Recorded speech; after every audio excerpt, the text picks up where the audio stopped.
Okay. So yeah, there's that stuff, which I don't particularly need. Okay, set skills. Okay,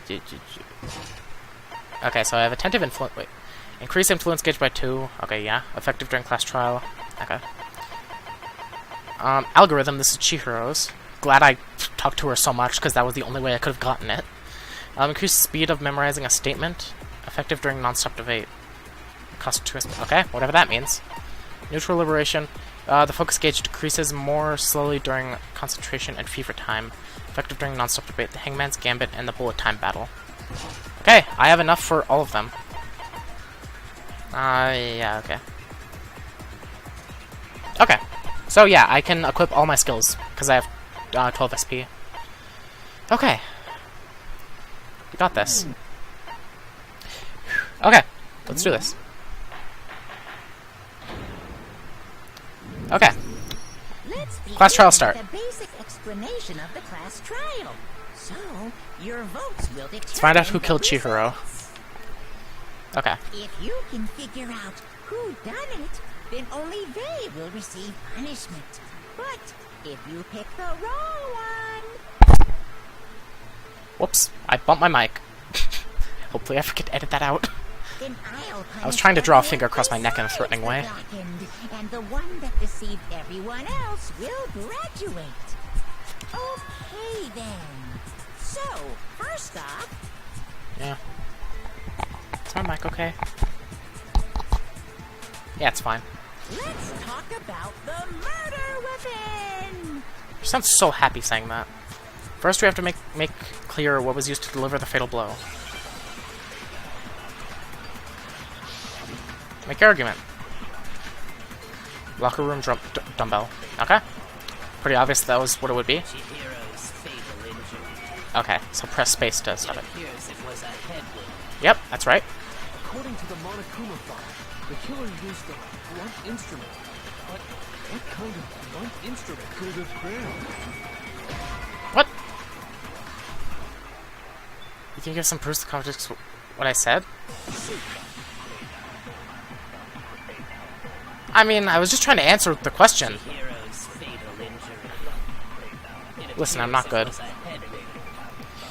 According to the Monokuma file, the killer used a blunt instrument. But what kind of blunt instrument could it have been? I mean, to be fair, if it was an iron pipe. Okay, no, that's wrong. Okay. Seriously?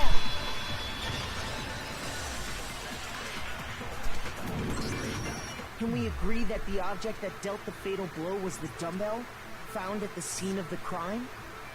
It was covered in blood, and there was nothing else at the scene that could have caused that kind of injury. Yeah, why do you assume a steel pipe? And the wound on the victim's head is consistent with the shape of the dumbbell. As far as I'm concerned, there's no mistake and no room for doubt on this one. I guess sometimes I'm just a little bit too overzealous with the truth bullets. I need to be more careful about that. Looked at her head wound? Yeah, there's a nice brain in there. Yes! That's so great! I made myself sad. If you don't mind, I will proceed from here. Let's move on to discussion of the culprit. Although, I believe the criminal behind this heinous act is already quite clear. You said Genocide Jack. I have my suspicions. I really do. What? For reasons. Chihiro's killer is the fiendish serial killer, Genocide Jack. Genocide Jack, the fiendish serial killer. Did he really kill Chihiro? A new element has been added to non-stop debates. Would you like to hear more? Yep. This debate, lines of white noise will appear to disrupt your actions. Oh, jeez. Your truth bullets will disappear if they hit these lines, so think of them as obstacles in your debate. There's a way to keep this white noise from getting in your way. Press the right mouse button to attach the silencer, which you can use to shoot down the white noise. However, if you shoot an actual remark with your silencer instead of the white noise, the time limit will decrease, so take careful aim when you have your silencer out. Oh, but if your action difficulty is set to gentle, white noise won't appear at all. I don't know if I'm set to gentle or not. In which case, you can figure out the silencer, just focus on the situation in front of you. I don't remember what difficulty I'm on. I might be on gentle. Just then, good luck and have fun. I think I might have sent it to medium, whatever medium means. There's like gentle, harsh, and something in between, I think. Genocide Jack case file. Okay. The culprit is Genocide Jack. I'm sure. Case closed, as far as I'm concerned. But that's impossible. Why? What makes it impossible? Well, I mean, come on. There's just no proof for it. There is. So, speaking of genocide, Let me just get through the entire thing first. I know who that is. Okay. The Byakuya showed me in the archive. One look at that, and anyone would be convinced. Okay, yeah. So, work of Genocide Jack. Okay. So yeah, I just need to do it on Hina's statement. Case closed. Although it's not. I don't think. That's impossible. Yeah, keep going. Why? It's fine. What makes it impossible? Well, What is? I mean, I think I am on gentle. there's just no proof for it. Oh, what the? Oh, is that the? Hey, so Oh, jeez. speaking of Genocide Jack, Oh, are those purple things the white noise? Oh, okay, I get it. I get it. So I have to put on my silencer and shoot it. Yeah, okay. The culprit is Genocide Jack. I'm sure.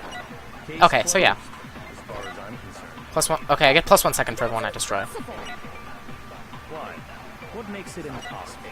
Well, I mean, come on. There's just no proof for it. No, it's wrong. Okay. Okay, I get the white noise. I am not on gentle. I thought it would actually be the color white. Might know one reason he could be involved. Could be. What? Just remember that. Could be. We're taking a little bit of a stretch I here. found this file while I was looking around the archive in the library. I guess it's some kind of confidential file the police put together about the Genocide Jack case.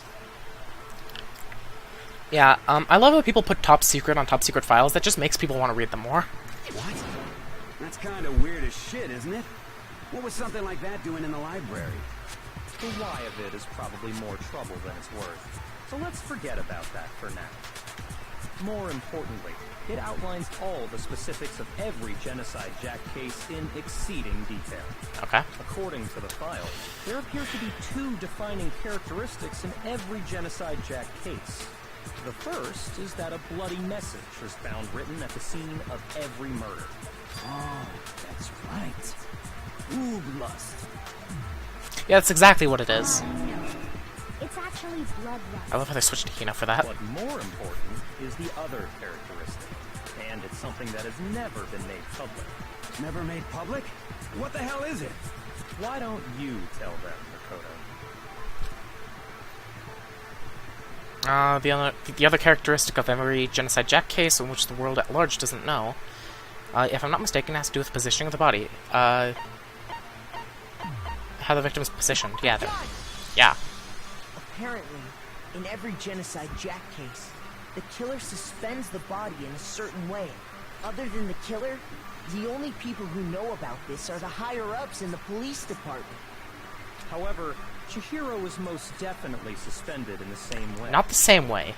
Remember that. So, how did the culprit know about this? Jeez, I'm when getting only sweaty. high-level police officials Stupid were fan aware not of being it? good. There's only one logical answer I can think of. It's because the culprit in this case is the real Genocide Jack. No fucking way. You're saying Genocide Jack is one of us? Yes, in fact, it's Toko. What? Genocide Jack's true identity is Toko Fukawa. Yeah, that's the thing that I was talking about that I remember from the anime. One of the very few things I remembered is that Toko is Genocide Jack. What? Hey, okay, wait, hold on a sec. Toko has, like, blotophobia or whatever, remember? What kind of serial killer is afraid of blood? Serial killer with a split personality. Also, my webcam is... Okay. Is Toko Genocide Jack? The answer is yes and no. Split personality. Another riddle. Man, why is this gotta be so complicated? Riddle for sure, but I feel like I understand it. What it means for Genocide Jack to be Toko, but also to not be Toko.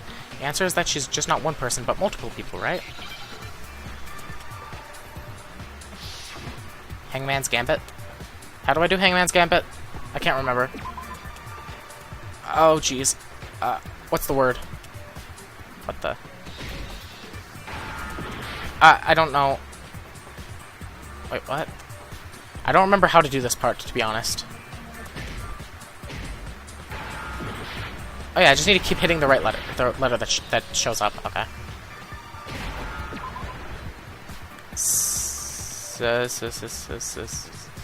I just need to... Wait. Influence... shoot the wrong way, just take damage. Concentration. Focus gauge. Fast forward down the control. Shoot the punches by pressing the left mouse button. Yeah. Okay. Listen, I don't actually remember how to do this. Now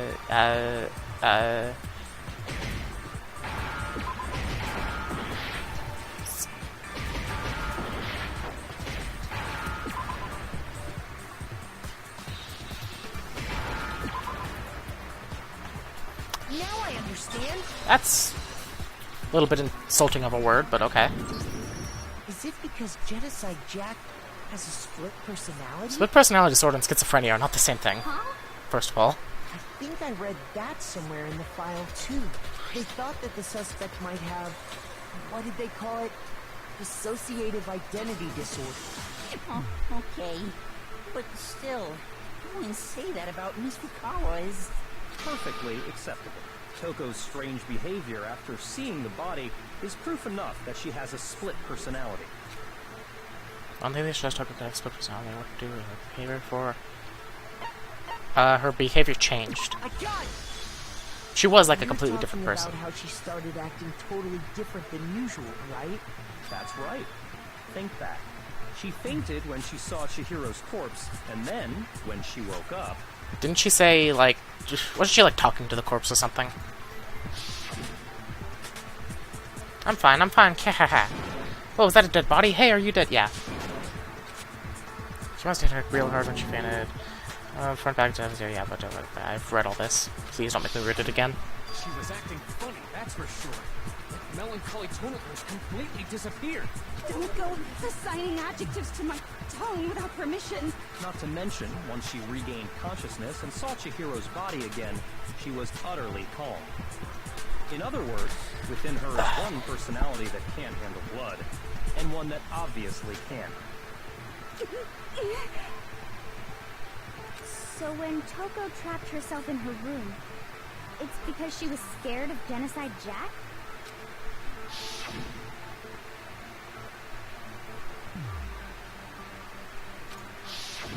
Yeah, that does make sense. The reason she locked herself in her room wasn't to keep other people from getting in. It was to keep her other personality from getting out. What? Toko was afraid. Afraid of the murderous fiend inside of her.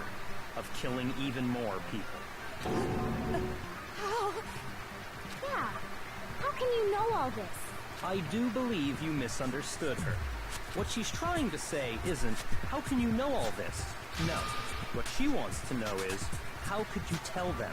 Huh? Last night, just before Monokuma gave his motive speech, Toko and I had a strange conversation. She told me a most interesting story. She said a murderous fiend lived within her, and she was afraid it could appear and attack at any time. And that trepidation is what's caused her to have such a bleak attitude. Isn't that right, Toko? This is all a lie. Right, Toko? You said you wouldn't tell anyone. What? You promised. I can't believe you lied. You have only yourself to blame. You came to me with your tragic little story. I didn't ask you to. This is the real world, not some romantic fantasy fairy tale. Yeah, out of anyone in here, Byakuya is one of the last people I would, like, confide a secret to. Besides, you broke your promise first. You said that as long as you were here, no matter what, you wouldn't let Genocide Jack kill anyone. But in spite of that promise...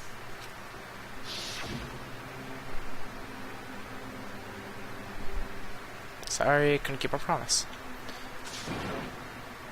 Yeah, okay. You I kept my promise. Go out with me. That's the only reason I promised. How many times do I have to tell you? I never said that, but you weren't able to do it. You just couldn't resist that rush you got from killing, could you? I tried. I swear I tried to control it. But your efforts were useless. What a disappointment. I hate you. Well, the opening act is nearly finished. All that's left is to hear from the person in question directly. Person? You don't mean...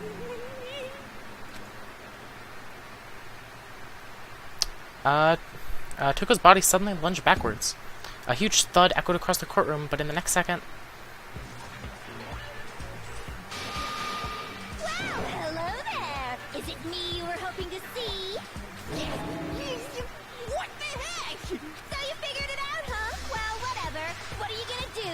I'm the ultimate murderous fiend, Genocide Jack! Or better yet, let's go with Genocide Jill! What the fuck is this? What happened to you? Not Toko. That's a loser name. And what happened is a textbook split personality. So what if one of them happens to be a serial killer? You should turn a blind eye to one's faults. So intense. Like they say, sound in murderous mind, sound in murderous body. This one is so different from the one we've come to know. Yes, well, the world is composed of a front and a back, you know. Just like how every inning has a top and a bottom, or how in the depths of every truth lives a little lie. Behind every dark and gloomy soul lives another that shines as bright as the sun!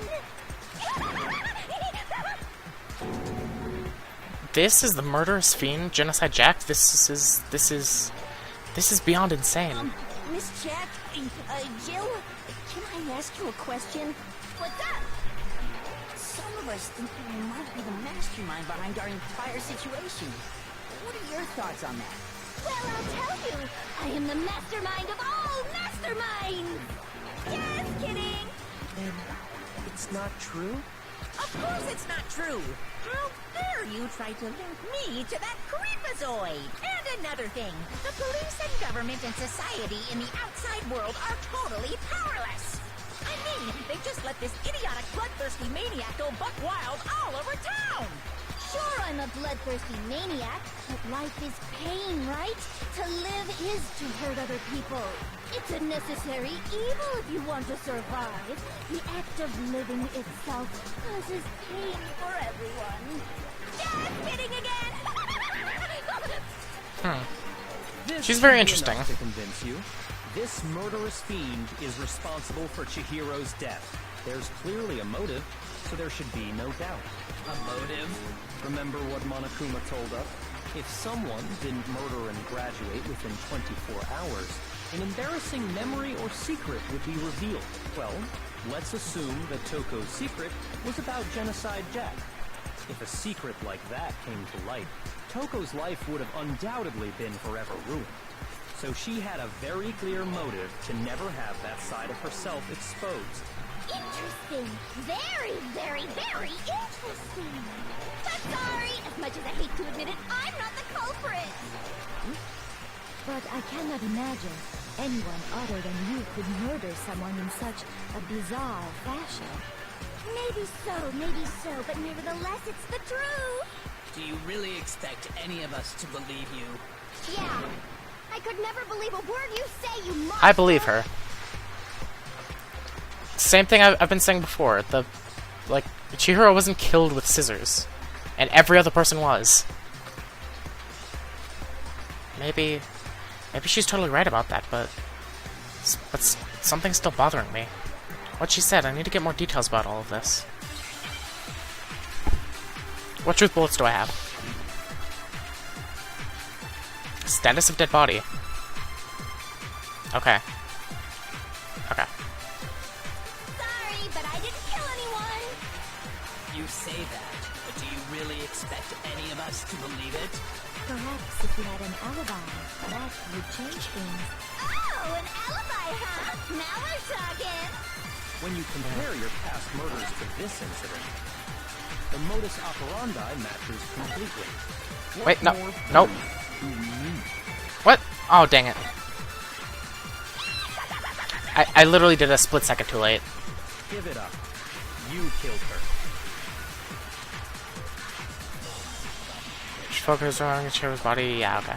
It's fine.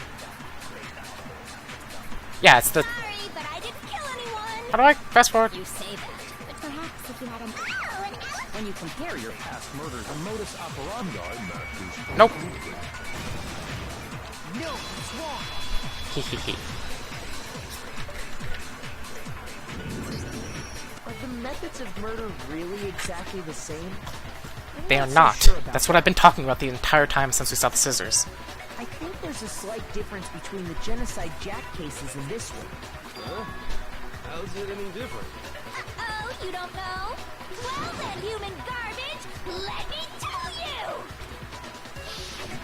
I murder with passion and conviction. I consider myself a professional, and I have a very particular way of doing things. Imagine you go to a fancy Italian restaurant. They're very picky about the noodles, the sauce, everything. But what happened to Chihiro? It'd be like if that same Italian restaurant started using ragu or Chef Boyardee. I love Chef Boyardee. This is no creation of mine. Listen, Let me Chef Boyardee's rephrase good. that in a way that maybe makes more sense. There are two clear differences between the Genocide Jack cases and this one. Photos from the image. Look at the neck and stomach. See a clear difference. Victim's fatal injury. For one, the cause of death is different. In the Genocide Jack murders... Jeez, my all the computer is victims really were hot right killed now. the I just same put my way. knee next to it. According to the case file, they were all apparently killed with a pair of scissors. Well, I mean, 5 pairs of scissors, but yeah. But Chihiro died from a blow to the head, right? Ah, yes. That is remarkably different from the other murders. Wouldn't it be strange for someone who kills the same way without fail to suddenly change their method? And there's more. One more conflicting detail. That's right.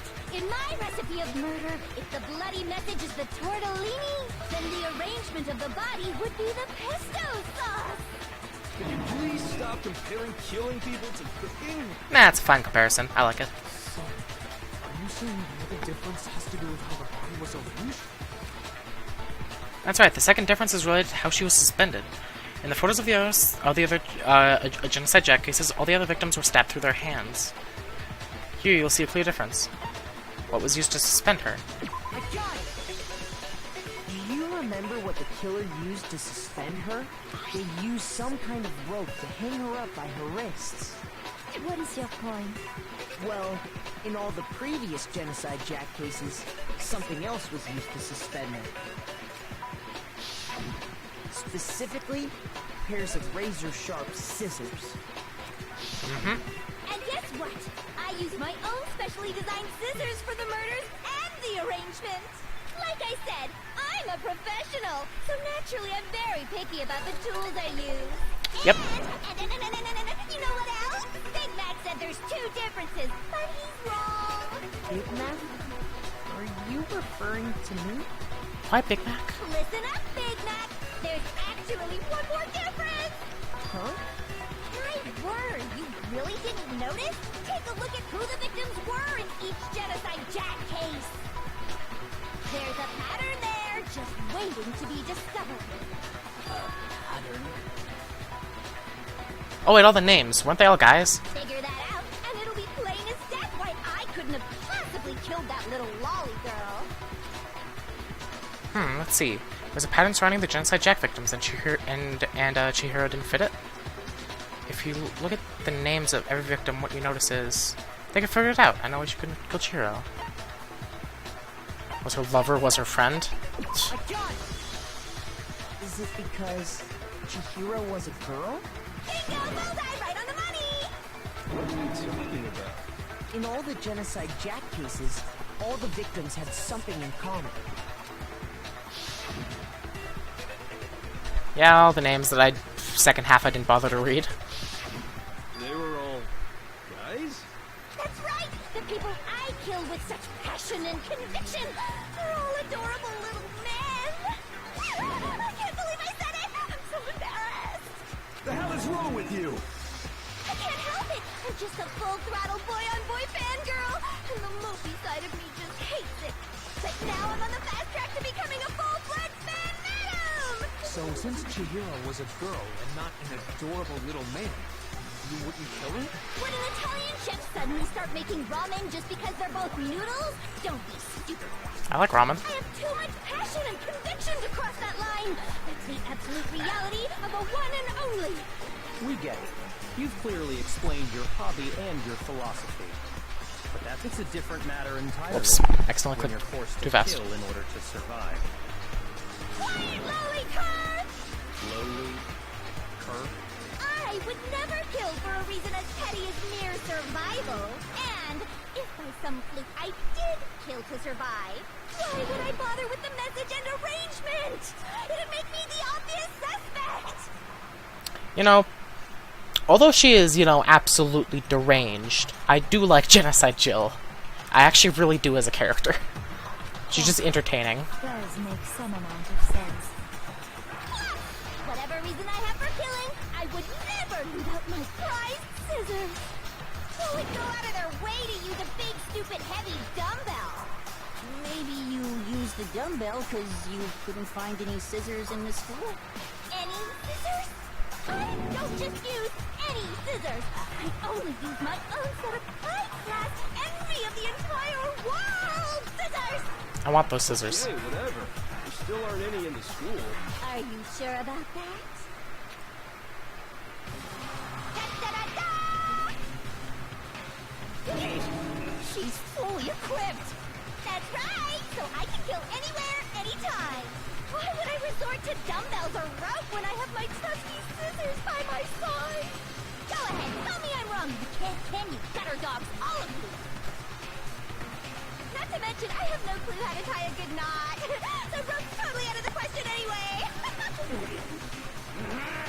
I have no idea what's going on anymore.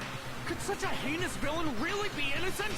But the body really was suspended, right? And nobody but the police knew about that. Yeah. That's why we figured it had to be the real deal, and not some copycat killer or whatever. Actually, hold on, there is one person. One person who could have copied the Genocide Jack cases. I mean, that would be... The only other person who would have read it before then is Byakuya. Wait, let me just look at everyone's faces just in case something clicks. Kyoko might know something about it, but... Kyoko's like about to cry. It's me. No, it's not. Yeah, Byakuya's the only one I could think of. Here's my answer. Byakuya, it's possible you could have found out, isn't it? You'd have no problem gaining access to classified government documents or internal police records. Plus, you've already looked through the Genocide Jack file before this all happened, hadn't you? Are you saying Mr. Togami did it? Then the reason he pushed the theory of Genocide Jack being the killer so hard was because he wanted to pin the crime on her. So, he rearranged the scene to disguise it and make it look like I put my stamp on it. The adorable glasses man was behind it all. Oh, I'm on fire! Well, Byakuya, what's your response? I see. So now the suspicion falls on me. Then I must ask, when would you say I began acting suspicious? Surely you must have an answer. Looking back and thinking about it now, It's when the library was discovered, wasn't it? the way you were acting right before we discovered the body was a little strange. Oh, wait, what? Right before? In the locker rooms? They're suspicious, very suspicious indeed, wouldn't you agree? Nobody searched the locker rooms, let's start with the girls' locker room. You wanted to go to the girls' locker room right away, right? But since you're a guy, I should have naturally thought of the boys' locker room first.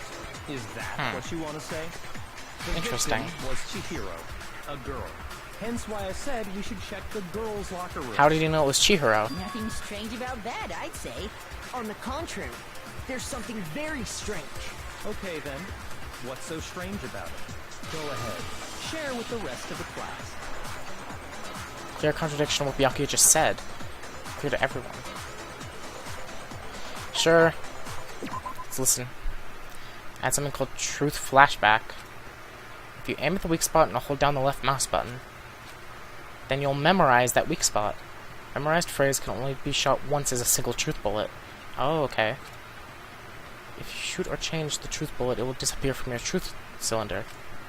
However, you can use this flashback feature as many times as you want.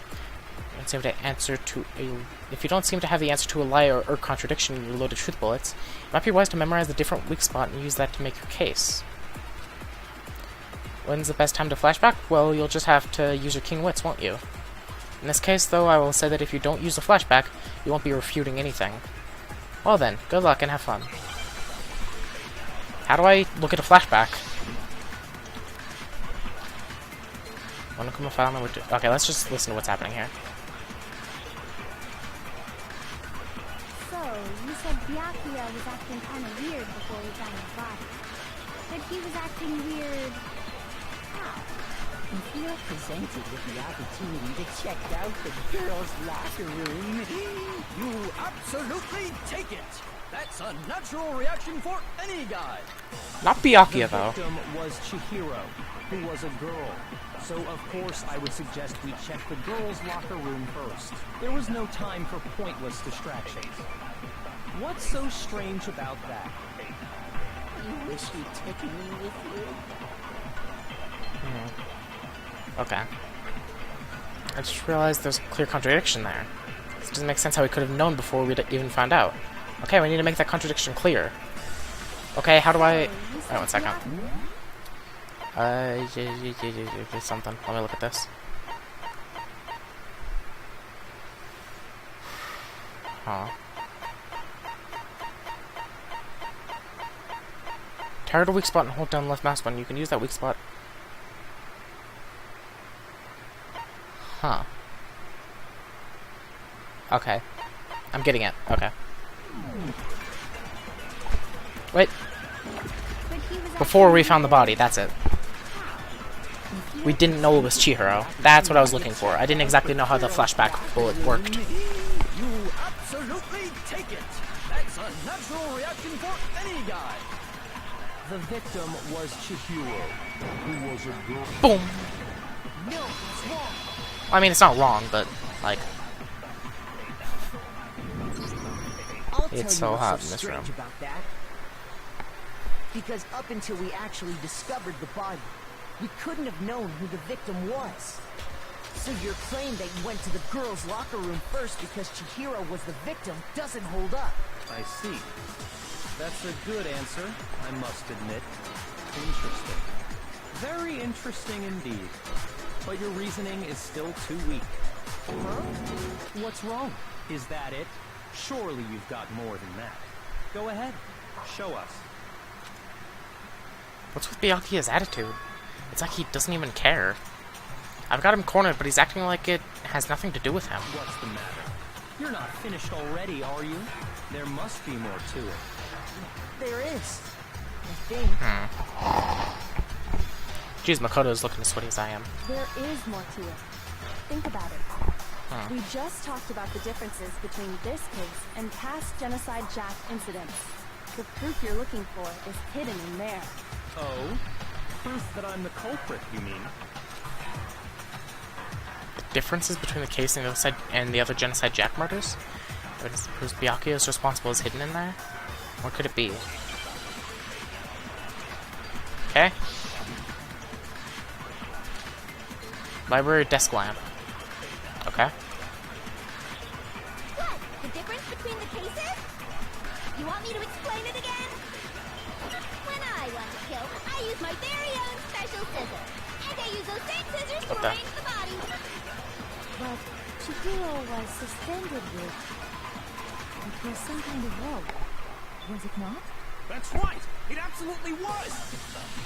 Then there must be something very fishy indeed about that rope. Hey, Byakuya, where'd you get it from, huh?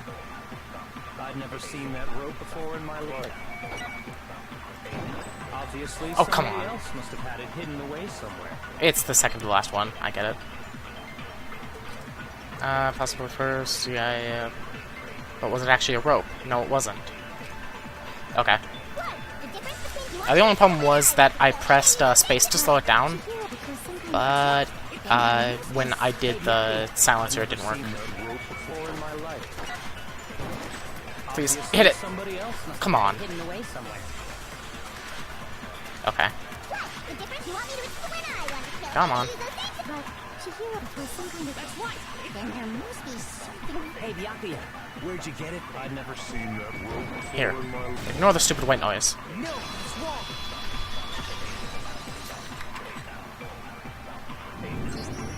Actually, I'm pretty sure you have seen it before. Byakuya. Because, you see, that rope, or should I say, that extension cord? What?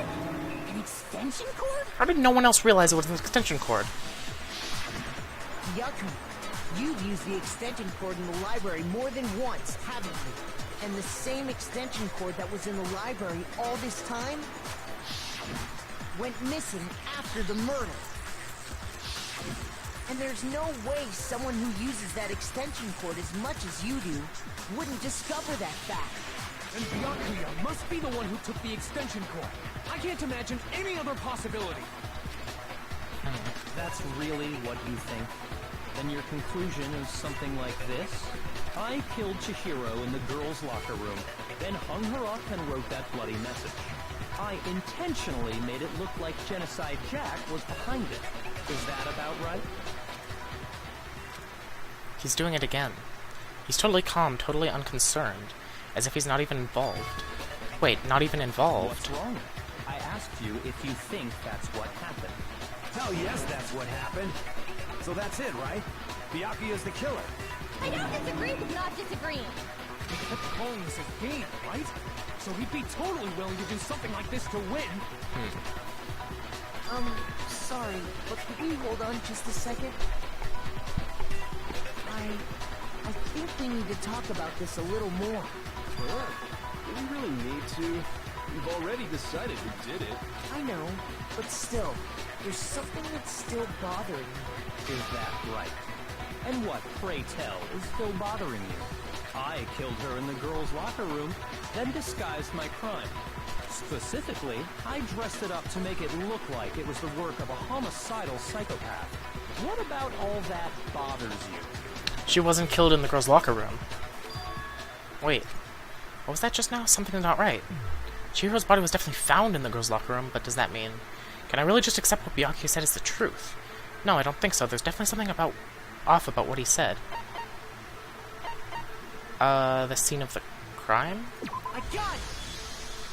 You say you killed Chihiro in the girls' locker room, right? But are you sure about that? Isn't it possible that the murder took place somewhere else? How disappointing. What kind of question is that? Even in the world of disappointments, this is a true letdown. She was found dead in the girls' locker room. There is absolutely no question about that. That's not what's in question, How though. could the scene of the crime have been anywhere else? Well, I think it's entirely possible that she was killed somewhere else, then carried there later, along with the rest of the murder scene. Rest of the murder scene? That was awfully specific. Please tell me you have a reason for saying all of that. I believe I do. Hey, Byakuya, Did I just take you off guard? When the story suddenly moved to the crime scene, Byakuya, who'd been so confident up till now, maybe Byakuya never even realized that the actual scene of the crime could have been somewhere else. Hey, don't just move on without permission. What do you mean she was killed somewhere else? Come on, Makoto. If there's any chance the murder took place somewhere else, let's see the proof. Evidence shows that the murder took place somewhere else. There was something that switched between the boys' and girls' locker rooms. That would be the posters.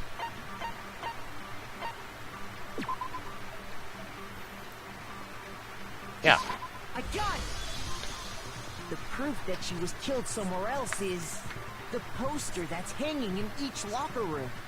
Your proof is some posters? The poster in the girls' locker room was a picture of a big boobed supermodel. But don't you think that's kind of strange? Why would the girls' locker room have a poster like that? I bet those massive jugs of hers were totally fake! Meanwhile, the boys' locker room had a poster of the super popular boy band Tornado. Again, that doesn't really seem to belong in a boys' locker room. So you're saying that maybe the posters were switched? And there's one other thing I noticed about the locker rooms. You know what I'm talking about, right, Sakura? You're referring to my protein coffee, aren't you? Protein coffee? While I was in the girls' locker room earlier, I spilled some protein coffee on the carpet. But I noticed that after the murder, the stain had been totally scrubbed away. No, it's not that the stain was scrubbed away. It was moved. Because it's right there. I got it! The stain on the girls' locker room carpet wasn't scrubbed away. In fact, I found it on the boys' locker room carpet. That's definitely the stain from my protein coffee. Then, does that mean that the carpets were switched too? But why would anyone do that? To move the murder scene from one locker room to the other. It's certainly plausible, don't you think? Yep. In other words, in order to completely swap the scene of the crime, the blood-stained poster and carpet were moved along with the dead body. By doing this, the killer was able to change the entire room where the murder took place. I can certainly follow your reasoning, but why would the culprit bother doing that? Huh?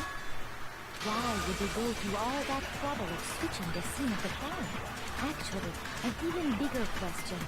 If the murder did take place in the boys' locker room, then how did Chihiro get in the boys' locker room in the first place?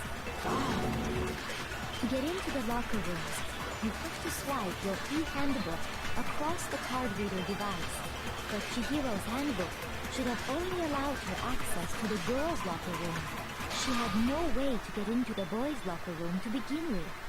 No, she did have a way, and I can tell you what it was. I highly doubt that. Shut up! I'm telling you, I know how she could have done it. Is he right? Could Chihiro really have gotten into the boys' locker room somehow? Yeah, the handbook's in the mail. Whatever. Broken e-handbook? Leon's e-handbook? Is it really possible? Could Chihiro really have gotten into the boys' locker room somehow? Ah! I got it! She must have hacked her e-handbook. Whoops. She was the ultimate programmer. I mean, she could have. I'm sure that would have been no problem for her. Why would she do that, though? I don't think that's it. She used the thing that was in the main hall.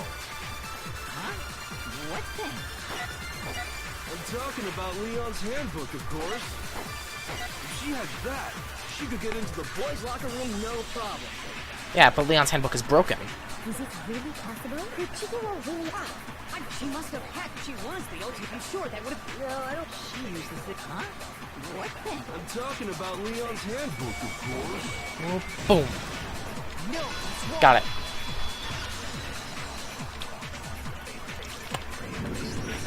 No, I don't think Chihiro used Leon's handbook. Why not? Because Leon's handbook was broken. Oh. Well, then, yeah, I guess that'd be pretty impossible, huh?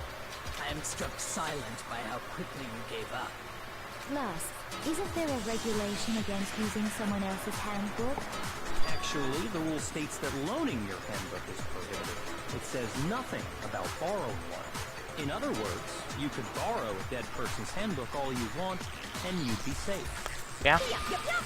Hit the nail square on the noggin. Of course, if it were broken, that wouldn't make any sense anyway. So then, she must have hacked hers, like I said. She used her ultimate programmer skills and... You can't fix an e-handbook. The instant you open one up, a security buzzer starts glaring. So, if she didn't use Leon's handbook, and she didn't modify her own handbook... Maybe Mr. Naegi's initial assumption is just wrong? It seems like there's no way she could have got into the boys' locker room. So I guess so. Okay then, I vote for Byakuya. Is that it then? Chihiro was killed in the girls' locker room and Byakuya is the one who did it? Really? But still, I don't know what else I can do. Hold on a second. Okay, Kyoko going to save the day because she probably already had the entire thing solved before we even got here. I agree with you, though. I think you're on the right track. What the? You finally decide to open your mouth and that's what you've got to say? There's no way she could get in the boys' locker room, right? So... Why are you so sure she couldn't get in? There's still one other way she could have gained access. What? What are you talking about? What other way is there? Well, to explain that, why don't we take a little break from the trial? I'd like you all to come see something. Wait. Just what do you think you're doing? Don't worry. This'll make the whole trial more exciting. I'm sure that thought must please you. Huh? It'll make things more exciting? The word exciting is the one way to get Monokuma to do anything. Well, alright then. I declare an official class trial recess. For real? Now then, what is it you want to show us? It better not be boring or I'll be very unhappy. Oh, I have no doubt it'll meet your lofty expectations. So, shall we go? So, before we... Oh, wait, sorry. So, before I even knew what was happening, the class trial had been put on hold. We headed off with Kyoko in the lead. And where she took us was... death scene? Okay. The girls' locker room? We've already searched this place top to bottom! What are you trying to pull, Missy? I'd like you to examine the victim's body one more time. You want to check it again? Be sure to examine the entire body very carefully. Take your time. Examine her carefully. Ifumi, you don't touch her. Using our hands? No, wait. Okay, good. It's probably best if I don't run my hands all over a girl's dead body. It's not that I'm freaked out or anything, it's just... based on religious grounds, you know? Very well. I'll do it. But you're a girl. You shouldn't have to touch a dead body. Just let one of the boys do it. Ugh, all these gender roles are annoying. No, it's okay. I think Chihiro would rather have a girl examine her. So just leave this to me. Sakura. What is this? Some kind of secret girl-on-girl action? Is that what you two are about? That's not it at all. Stop screwing around. Okay, here I go. I'm sorry, Chihiro. Please excuse the intrusion. Putting her hands together in a brief prayer, Sakura began to quietly examine her body. Be sure to check her entire body, and I believe we will solve this particular mystery. Her entire body? I know you say that, but... This is...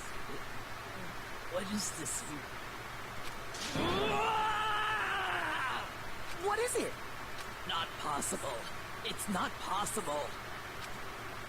Sakura's eyes were staring wildly at Chihiro's lifeless form. Her massive frame trembled. This girl is what? Is a boy. Ah, I see. So she was actually a he. Interesting. Thank you for confirming this fact. What? You're joking, right? I wouldn't joke about this. Then it's really true? Chihiro was a guy? I mean, just by looking at someone you can't really tell that, but for the sake of the story, sure. Oh, what? You guys didn't know? Heck, I knew that right off the bat. Chihiro Fujisaki was totally a guy. He was a cross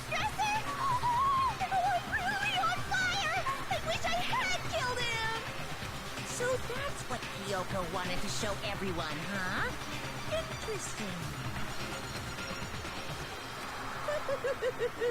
Yes, that certainly does make things much more exciting.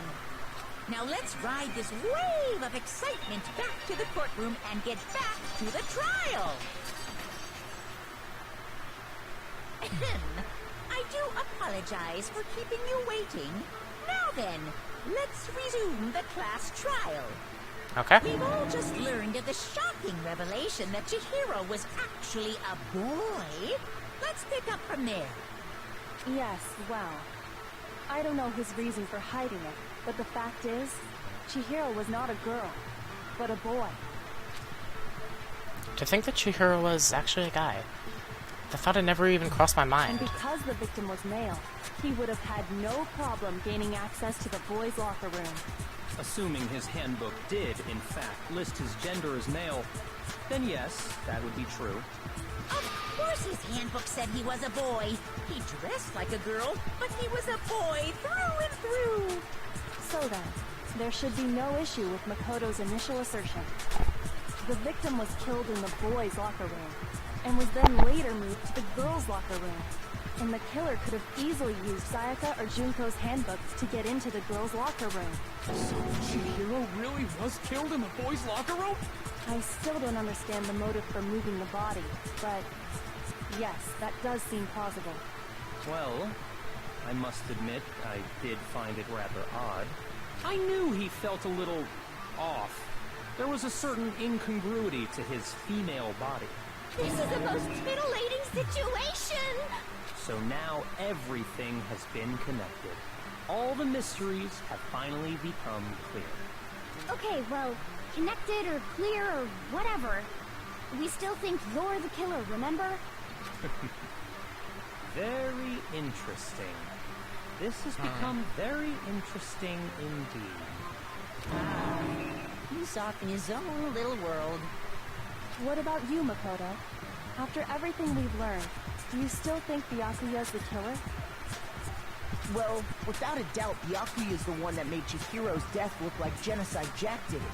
But I think he might not actually be the killer after all. What? But aren't you the one who accused him in the first place? He just seems to be too easygoing about all this. Like he's enjoying us solving the mystery. The way he's acting, it makes it seem like it doesn't have anything to do with him. And you think that might be because it doesn't have anything to do with him? Plus, the evidence he left behind was a little too... how can I put it? Overt. He consciously chose to use the extension cord, knowing it could connect him to the murder. At least, that's how I see it. And Byakuya, when you found out the murder took place in the boys' locker room, it seemed to rattle you. And then again, when you found out Chihiro was actually a guy, if you really were the killer, that stuff wouldn't have had any effect on you. So that's your thinking, huh? Well, it bothers me that you don't have more concrete reasons, but it's fine.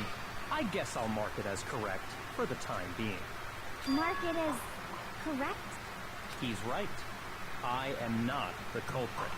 I just happened to come across the corpse in the girls' locker room and decided to alter it. Because the body found announcement isn't activated until 3 people find it? I think? Yeah, I think it's 3 people. Are you fucking with us right now? No, I am not effing with you right now. I'm telling you the truth.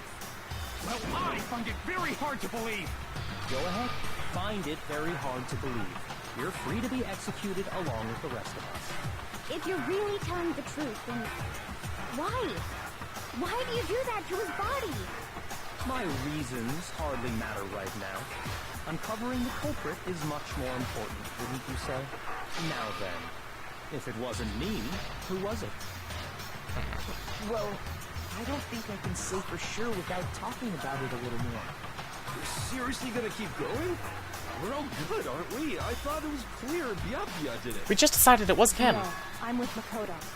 If there's any doubt whatsoever, we need to explore every possibility. Because if we're wrong, we all die here. That's true. Very well then. I'm with you too. damn straight. Count me in. Do you not have a mind of your own? Of course I do. What am I, an ant or something? Anyway, let's discuss this all as a group one more time. We still have time to make our decision. That's very true. Okay. Our lives are all on the line. Excellent. Then shall we resume our game of hide and seek? But if Byakuya didn't do it, then who's the real killer? Who murdered Chihiro? There's only one thing I can do... Wait, there's only one thing we can be sure that we know about the killer. The killer was able to gain access to the real murder scene, which means the killer is a guy. Okay, so... Okay. Since the crime scene was in the boys' locker room, you would need a boys' handbook to get in. Since Leon's handbook is apparently broken, the killer would have had to use their own. In other words, it had to have been a guy. But that's still not enough. I need to find some more clues. Okay. Celeste's account. What did Celeste say? I forget exactly what Celeste said. Chihiro was spotted leaving the warehouse, blue exercise clothes in a duffel bag. Is on her way to exercise, but clothes were not found at the crime scene. Celeste had not told anyone other than Makoto about this encounter. Okay, so that's her account. That was voice. Clues are one thing, but did nobody get a look at the killer? I'm sure if someone saw the killer, they would have said something by now. Perhaps someone saw the victim at some point. Even that might be enough for now. Yeah. All we need right now is any kind of new info. Little bit overzealous. Come on, Makoto, don't scream like that. Makes you think something weird's going on. Okay. Whatever, I have enough health. It's fine.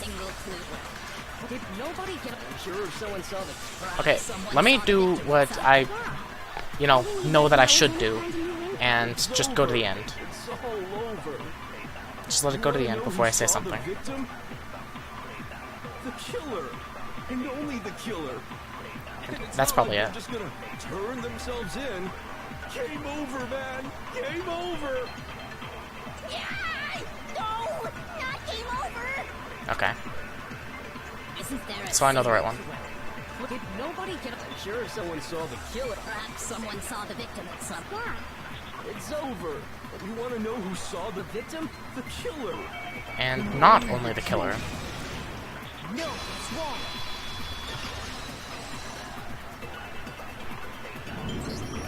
I believe someone else did see the victim before he was murdered. What do you think, Celeste? Now that you mention it, yes, I did see him. Really? Oh, but I suppose only Makoto knows about this. Makoto. The rest of you had no idea, did you? That is why they're all making such ugly noises. whatever? Just hurry up and tell us! It was last night, right before nighttime. I saw Chihiro in the dormitory warehouse. I saw him stuffing a track jacket into a duffel bag, and then, I assume, he headed off to exercise. A track jacket and a duffel bag? But we didn't find anything like that at the murder scene. It seems likely that the culprit destroyed them to get rid of any evidence.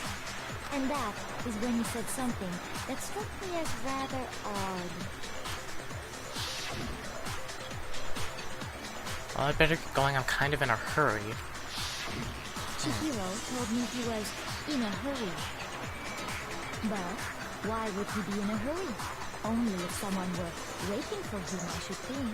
So, Mr. Fujisaki was on his way to meet with someone, and then they were going to work out together?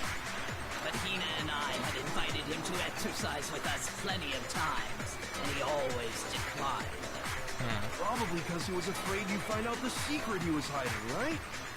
Which means that conversely, he must have trusted whoever he was meeting with very much. Enough so that he was willing to risk his secret being revealed. Ooh, a marvelous friendship! The point is, whoever he met up with is the culprit, right? So we just gotta figure out who it was. but knowing what we know, I can't even guess. No. You already have what you need to make the connection. I think I do, yeah. You know who the killer is. Seriously? Who is it? Who's the killer? Think back to the track jacket and duffel bag the killer disposed of. Focus on the details of these items, and it should become obvious who was waiting for him. Are you sure about that? You really think we can figure out who did it based on 2 pieces of evidence that we don't have? Why? You want to track down some fingerprints or something? Even if we had the equipment for that, we wouldn't know how to use it. As was noted, the evidence is already gone. There's nothing to get fingerprints from. Maybe, but we can make certain inferences if we just take the time to talk it out. Easy for you to say, but fine. Celeste, did you notice anything special about the bag or jacket? It was blue. The bag was just a normal duffel bag from the warehouse. All the bags in there are the same, so I can't imagine what would make that one special. Well, if I remember right, there was a decent variety of tracksuits to choose from. Do you think there might be some connection between the culprit and Chihiro's jacket? Perhaps. Let's explore that and talk a bit more about the jacket he took. Does Chihiro's track jacket really hold some clue about the killer? Somehow it's really hard to believe.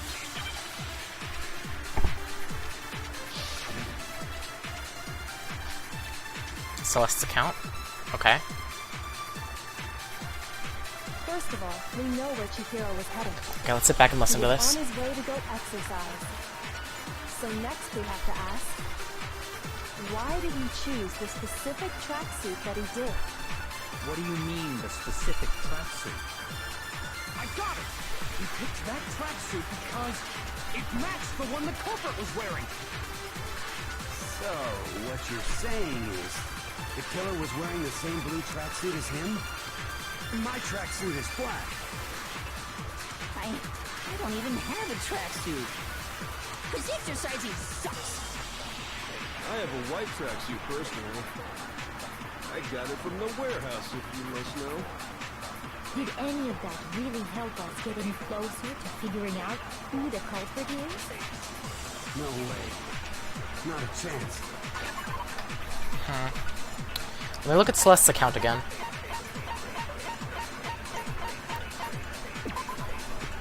On the night of the murder, right before nighttime, Chihiro spotted it. She was stuffing some blue exercise clothes into a duffel bag. She was on her way to exercise, but the clothes were not found at the crime scene. So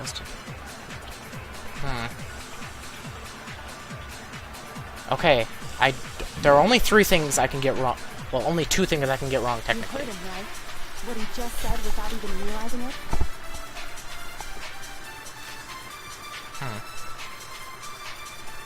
He's right. What he just said right now is really odd. How did he know something like that? First Okay. of all, we know where Chihiro was. He was on his way to go exercise. Next we have, Okay. why did he choose? What do you mean? I got it! It matched the one the culprit was... So, what you're saying is, the killer was wearing the same blue tracksuit as him? My tracksuit is black. My tracksuit is black. I have a white tracksuut. I got it from Black tracksuit, white tracksuit, and wearing the same Not a chance. Okay, so then the only thing that sticks out in that is saying that he must have been wearing the same tracksuit.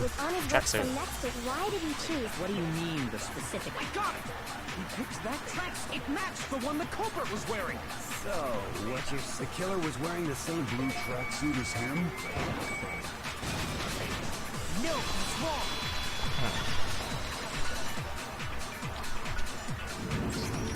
Hold on a second, Mondo. What did you just say? Huh? What'd I say? When Celeste testified a few minutes ago, she said... A track jacket into a duffel bag, and then I assume... Oh yeah, that's right. She never said anything about the jacket's color. That's right. I knew it was blue because I saw it. But she didn't say anything. So why did you say Chihiro's blue tracksuit? What are you... You just... Hey, Celeste, what color was Chihiro's tracksuit? As a matter of fact, it was blue. And before we began the trial, did you tell anyone that? Only Makoto. The only one I told about any of this. That was the important part, that you only told Makoto. Then, Mondo, how did you know what color Chihiro's tracksuit was? Well, because I'm sure he saw the clothes at some point in the investigation. No, that can't be it. The bag and clothes were surely disposed of by the time we began our investigation. Then the only reason he could have known what color the tracksuit was is if he saw Cherry with it before he died. That's the only possibility. Cherry, that's a nice nickname. I actually called someone Cherry. I have a friend I call Cherry. Are you talking about Chihiro? So, how about it? Did you see the tracksuit or didn't you? Just by chance. Her tongue is I like... just happened to see it last night. He walked past me, and he was carrying the tracksuit in his hands. in a duffel bag. No, that can't be it either. According to Celeste's testimony,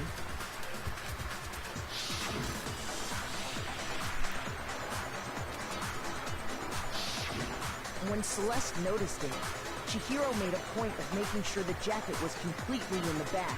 If you just ran into him briefly, you couldn't possibly have seen what color the tracksuit was. It would appear you dug your own grave. Perhaps. But you handed him the shovel, didn't you? That's why you said what you did. Focus on the tracksuit and it'll be obvious who he met with? What a bunch of nonsense. Ah, now I understand. It was all one big bluff, wasn't it? Your true intention was to draw a slip of the tongue from the culprit. That's why you said you knew who did it.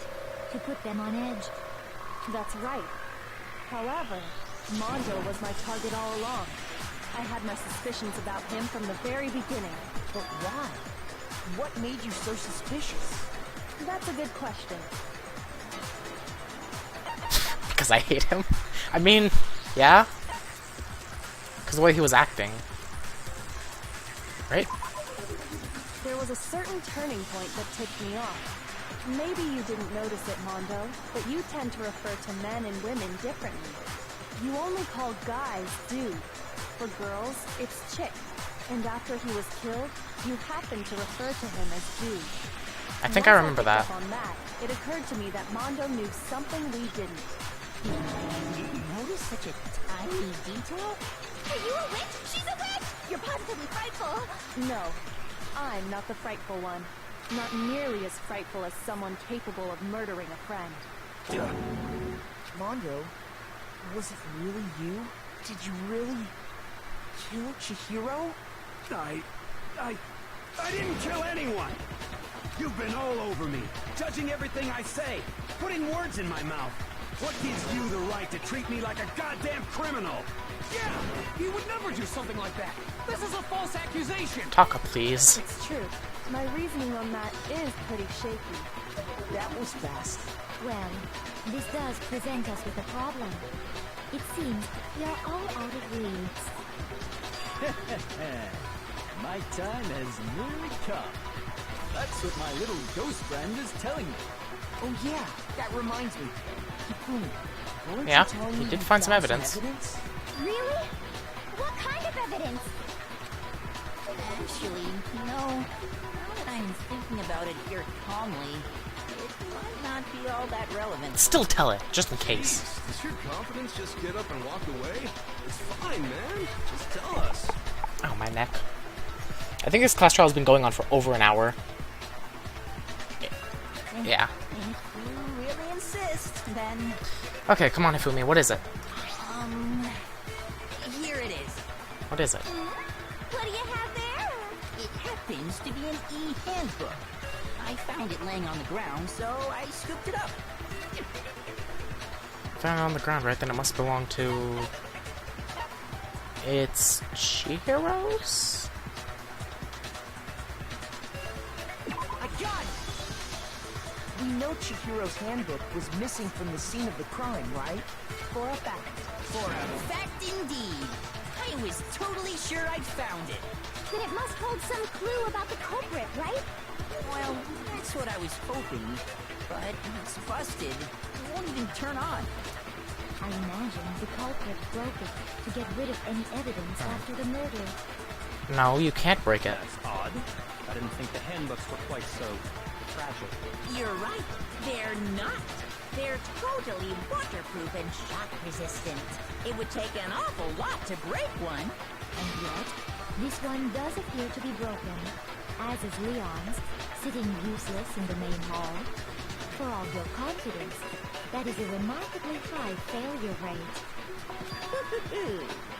Do you think there might be some kind of mystery in there somewhere? I mean, definitely, yeah. How precisely did the handbooks get broken? Only one possible explanation. Hitting its weak spot? Said you can't hack it. Is there a bug in it? I have the health, so I might as well just say a bug. Maybe it had some kind of bug you could exploit? Too bad for you, but those things have been debugged to hell and back. We couldn't afford a recall. Guess I should delete the possibility of a bug then. Looks like I just embarrassed myself in front of everyone. Oh well. Hitting his weak point then. I got it! You already told us before that the handbook has one weak point, didn't you? Oh, okay, well. You remember that? Of course I do. Sure, maybe I let that slip, but I never told anyone what the weak point actually was. But if the handbook is supposed to never break, and two of them broke in quick succession, Then we can only assume that someone's figured out its weakness. You know what the weakness is, right, Monokuma? So, what is it? You're asking me? I think it's a necessary piece of information if you want this to be a fair trial. But if I tell you, and someone else decides to copy it, that would be very not good. Just make it against the rules to exploit the weakness. Just tell us already. Why would we want to break our own handbooks? Oh well, I have a weakness for pushy demands. But you're sure you won't follow their example? Then allow me to make a special announcement. The weak point of my cutting-edge e-handbook is... when it's exposed to high temperatures for too long, it will suffer a meltdown High and temperatures. totally break! I flippin' knew it! You knew it? Yeah, because I found the handbook laying on the floor of the sauna.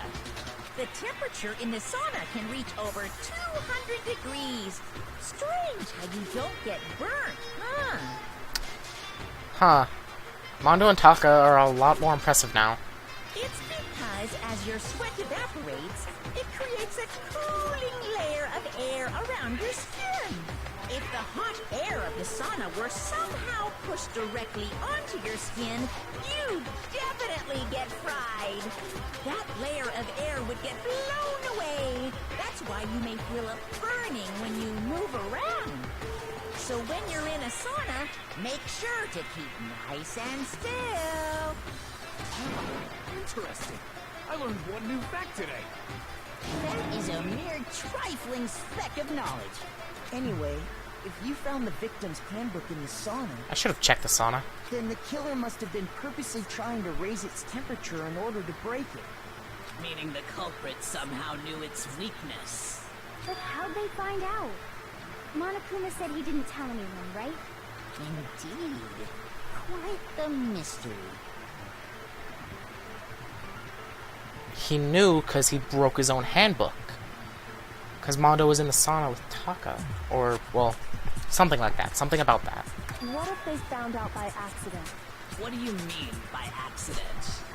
What if the killer took their own handbook into the sauna, not knowing its weakness, and it broke? They'd realize it was broken, of course, and it wouldn't be hard to figure out why. And once they had Chihiro's handbook, they knew they had an easy way to dispose of it. I won't say it's not possible, but who would have done something like that? I don't know of anyone who took their handbook into the sauna. I might know someone who did.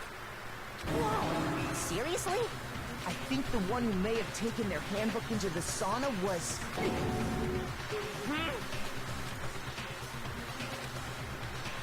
I'd be the one who wore all their clothes into the sauna. It was... Which one took all their... I'm pretty sure Mondo's the one that took up... Wait. Hey, you know, I have a thumbnail. Listen, don't worry about it. Oh yeah, by the way, yeah. I changed my background to... Well, it's green, so you can't really see it, but it's Chihiro. I changed my background to that. Dang it. I'm sad again. So adorable. Anyways, let me just, you know, go on YouTube really quick. I have a YouTube app on my phone. It's fine. Listen. I'm using myself as a source of knowledge here. That's interesting. Let's see, there's my channel. Yep, Mondo was the one who was wearing all of his clothes. It was... Mondo, where are you? Hello. Here's my answer. It's because my episode 18 thumbnail Mondo, is your handbook that got scene. broken in the sauna, didn't it? What? Why? Why do you keep accusing him? Because he's guilty, Taka. I'm sorry, I know he's your best bro now, but seriously. Mondo and Taka had an endurance contest in the sauna not too long ago, remember?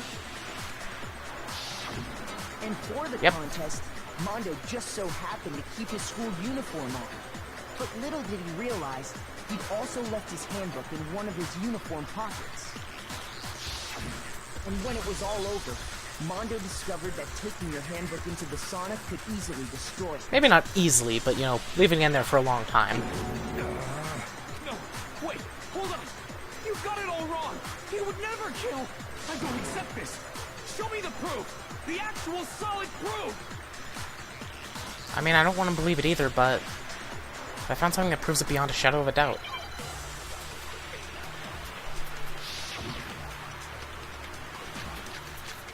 Chihiro's handbook card reader? Broken handbook. Okay. Let's test Makoto's assertion. Okay. If what he says is correct, then Mondo, you broke your own handbook. In other words, if Mondo's handbook is actually broken, then that proves that what Makoto said was right. Well, my goddamn handbook works just fine. Does it? See? Look! Makoto was wrong after all! Mondo wouldn't hurt a fly! Okay. If I can just prove that. Sure, Mondo's handbook broken or something. Then that will show that the handbook Mondo has must actually be...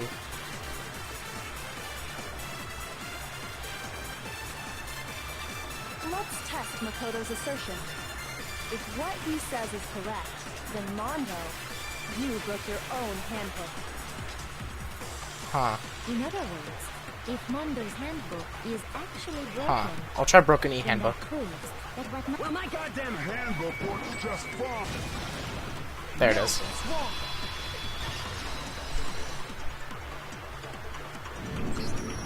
Mondo, the handbook you have right now, is it really yours? The fuck is that supposed to mean? Interesting. I was wondering how Leon's got broken. The broken handbook that was in the main hall, isn't that one actually yours? What the heck are you talking about? What I mean is, I think Mondo swapped his handbook out for one that actually works. I think he took Leon's handbook and replaced it with his own. After all, Monokuma said himself that Leon's handbook never should have broken. That's right! The punishment it suffered wasn't nearly enough to destroy it. So then, the broken handbook in the main hall is actually Mondo's. Which would mean that the handbook Mondo has right now is actually Leon's, yes? But doesn't that violate the school regulation that says loaning out? No, you can still borrow it. Get with the program. Well, here's how I look at it. There is a rule about loaning your handbook to another student, but if they're dead, they're not a student. Yeah. It's kind of a gray area, I admit. But no worries. If anything, it just makes things more interesting. As such, I decree that exchanging handbooks with a corpse is not a violation of the rules. Well, Mondo, if I'm wrong about this, you're welcome to say so. I'm happy to admit I made a mistake, but Son of a bitch. What's wrong, bro? Come on, tell him he's wrong. You are wrong. You have to be wrong. Everything you just said is wrong. You made it all up. Okay, then why don't we look back on this case one more time, from the beginning? Okay. That way, everything will become clear, and we'll all see if I was right or wrong. Yep. Okay, so Chihiro bag this. Okay.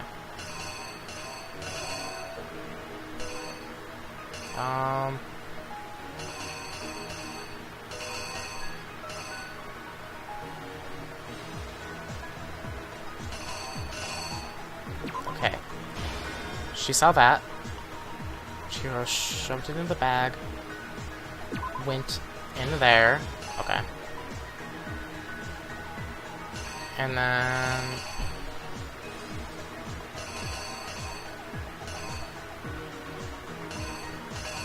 that would be... The culprit was in there lifting weights. Chihiro came in, said hi.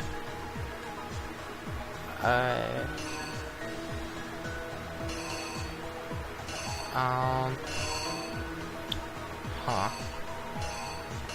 Then...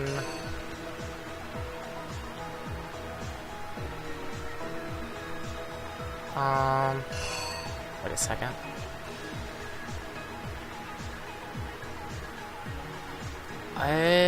Did I put this in the wrong place? Wait a second. Does this go there? Which locker room did Chihiro go into? Oh, wait, I can click them and get a hint? Oh. I went in this one.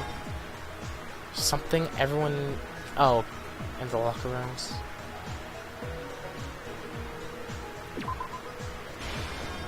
There, I think. Jeez, this is complicated. Okay. So what I didn't know is that it gives me a hint. Blood splattered onto something, didn't it? Look at that. There. This guy's the truth. Killer switched around the carpet as well as something else. Took poster off the wall. Locker room did the killer... Wait, which locker room did the killer move to? That would be... girls' locker room. Killer took something from the other locker room and switched it to the scene of the crime. That is this. Okay. Left Chihiro's body there. Byakuya came by. Byakuya brought to the murder scene. Byakuya had seen what he used to disguise what had happened.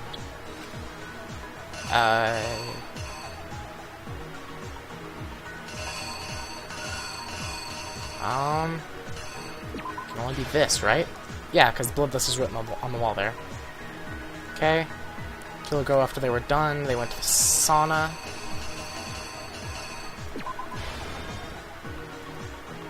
Handbook thrown in the sauna room. What happened to it?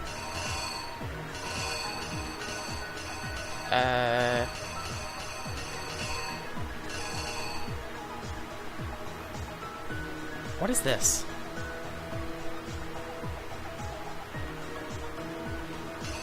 Did I do something wrong? Wait.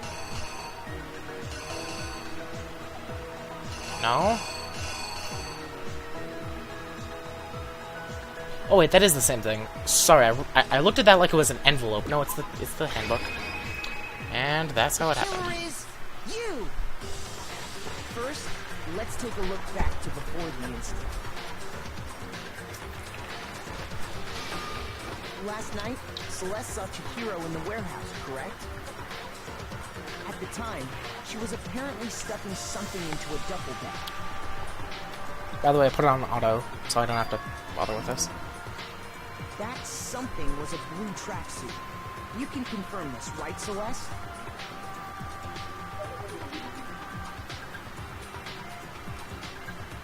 With bag in hand, Chihiro headed out, even though it was officially nighttime. Why was Celeste in the room She anyways? made her way to the locker room, specifically the boys' locker room. But how could the victim, who was apparently a girl, access the boys' locker room?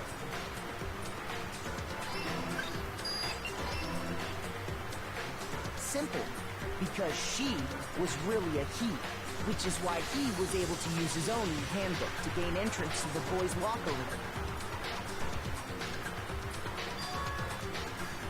Once inside, he met with someone there. And the person he met was the one who killed him.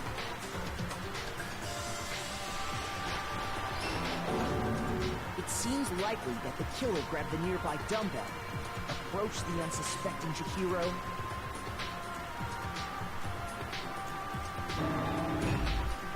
and attacked him.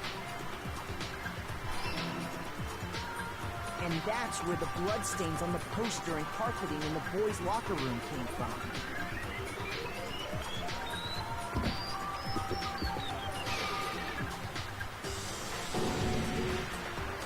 It was likely in the heat of the moment. The body was arranged, but the murder itself felt unplanned.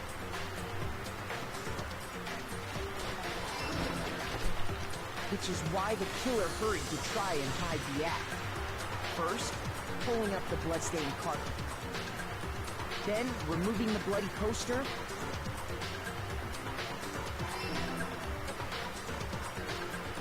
And finally carrying the corpse into the girls' locker room. A girl's handbook was necessary to get into the locker room, of course. But this alone doesn't prove that the killer was necessarily a girl. After all, Sayaka and Junko's handbooks had been placed in the main hall. Using one of those, a boy could get into the girls' locker room without much problem.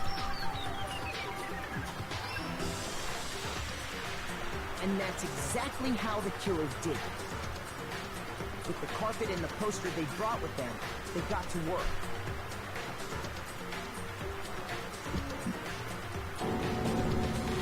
They changed the layout of the boys' and girls' locker room in what you might call a crime scene switch.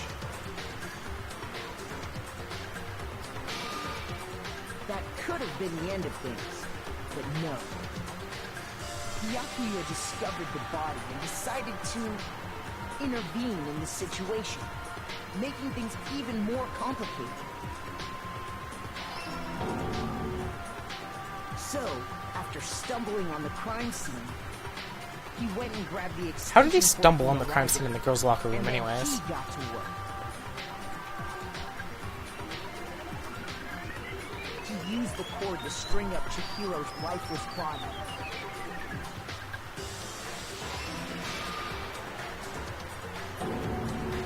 Then, using the victim's own blood, he left a grisly message there at the scene of the crime. He wanted to create the illusion that Genocide Jack was responsible for the slaughter.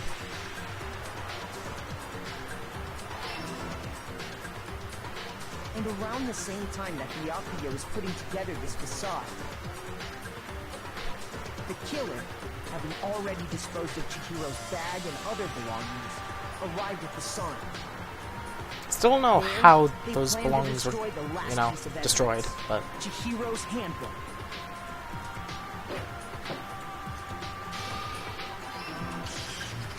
And just as the killer expected, the steamy sauna was enough to ruin the electronic gadget. Somehow, the killer knew that the handbook couldn't stand up to the heat of the sauna. And the reason they knew that is because the sauna had already wrecked their own handbook. And that's how it all played out. I actually got it 100% right. Isn't that right, Mondo Orada?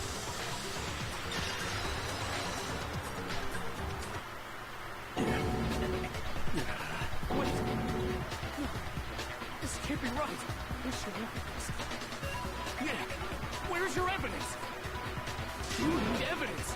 You need proof. Without any proof, you can't pin any of this on him. Evidence that Mondo is the killer that had already revealed itself earlier in the trial. If I can somehow show where Mondo's handbook is right now, once I do that, everything will become clear. No bullet time battles. Would you like to hear more? Yep. So many new elements. Talk a little bit about fever time and nega time. During a bullet time battle, if you press the space key, fever time will activate and the tempo will be forced to its max. At this point, even if you push buttons at random, you won't miss. Okay. So if you push right mouse button, left mouse button, right mouse button, left mouse button, however you want to destroy the opponent's verbal assault. But this only lasts until your focus gauge runs out, so make the best possible use of your time. Of course, it wouldn't be fair if only you got to access to special time, right? So we've also prepared something called nega time that your opponent can use. The opponent activates nega time during the bullet time battle. Your tempo marker will disappear, making it quite a bit tougher to hit the buttons in rhythm. If you were to activate fever time at this point, no, never mind. I'm sure nothing would happen. I don't know what I was worried about. Okay, so time to wait until the nega time thing is activated, so I can activate fever time. Unsurprisingly, if your action difficulty is set to gentle, your opponent won't use nega time. Well then, good luck and have fun.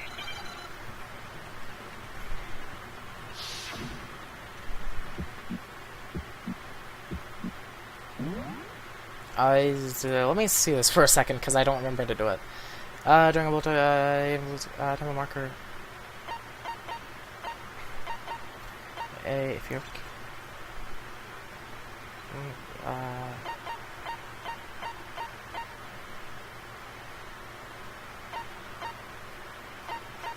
Huh. 1 second, how do I...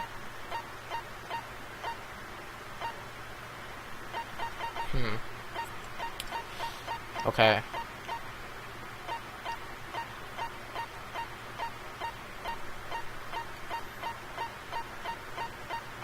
Okay, I think I remember. Okay. Show me some evidence. You're wrong. You won't listen. I refute you. False. Show me some evidence. I won't listen. False. Okay, I got it. I refuse to vote. Show me some evidence. You're wrong. I won't listen. I refute you. Okay. Well, looks like I can completely negate the nega time with my fever mode. Show me some evidence. I won't listen. False. Final strike. Broken Show me handbook. some evidence. This should prove it. It's interesting that I didn't have to fight the actual accused. Thinking so far is right, Mondo must have replaced his broken handbook with Leon's. So Mondo, just turn on your handbook and see if it says Leon. In which case, we can just check each of our handbooks right now. Once we do that, We don't gotta do that. Huh? Yeah. I did it. I killed him.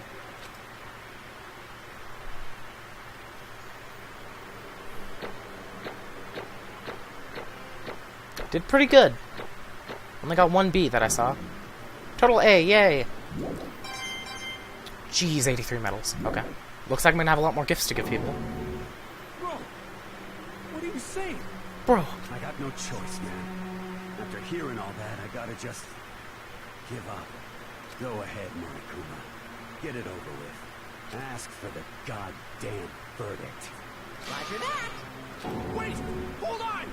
No waiting, no holding on. Time for the moment we've all been waiting for.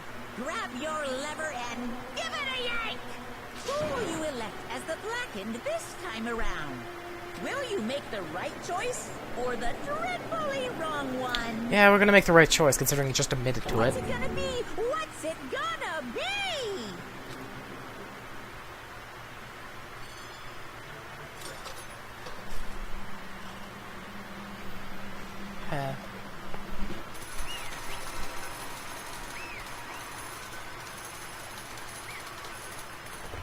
I forget.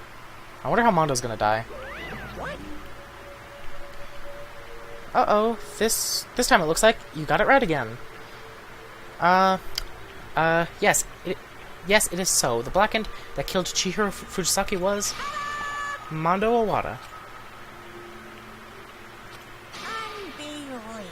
In case you're wondering, the vote was not was not a unanimous Kyutaka chose the wrong answer. You're treading very close to the danger zone, Mr. Ishimaru. You need to be more careful. I refuse to believe it. There's no way he could kill someone. Sorry. What is this? Why are you apologizing? Well, why? Why did you do it? Now then. Well, it looks like, Mondo's taken a vow of silence, so allow me to explain on his behalf. Actually, The story of the murder this time is the sad story of two men. But for anyone who doesn't really want to hear it, you can hit the control key to fast forward the text. Now listen to it. Anyway, there was once a young boy, and his name was Chihiro Fujisaki.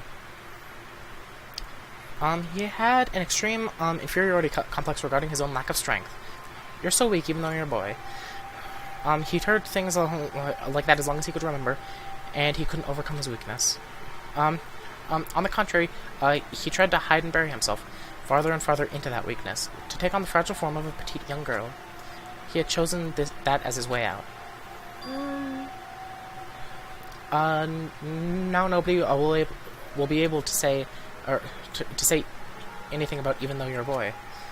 But no matter how tightly he wrapped himself up in that shell, the inferiority complex had already taken root deep inside of him, and was not so easily weeded out. As it turned out, the shell was completely empty. The complex didn't disappear, instead it only grew stronger and stronger. I'm weak.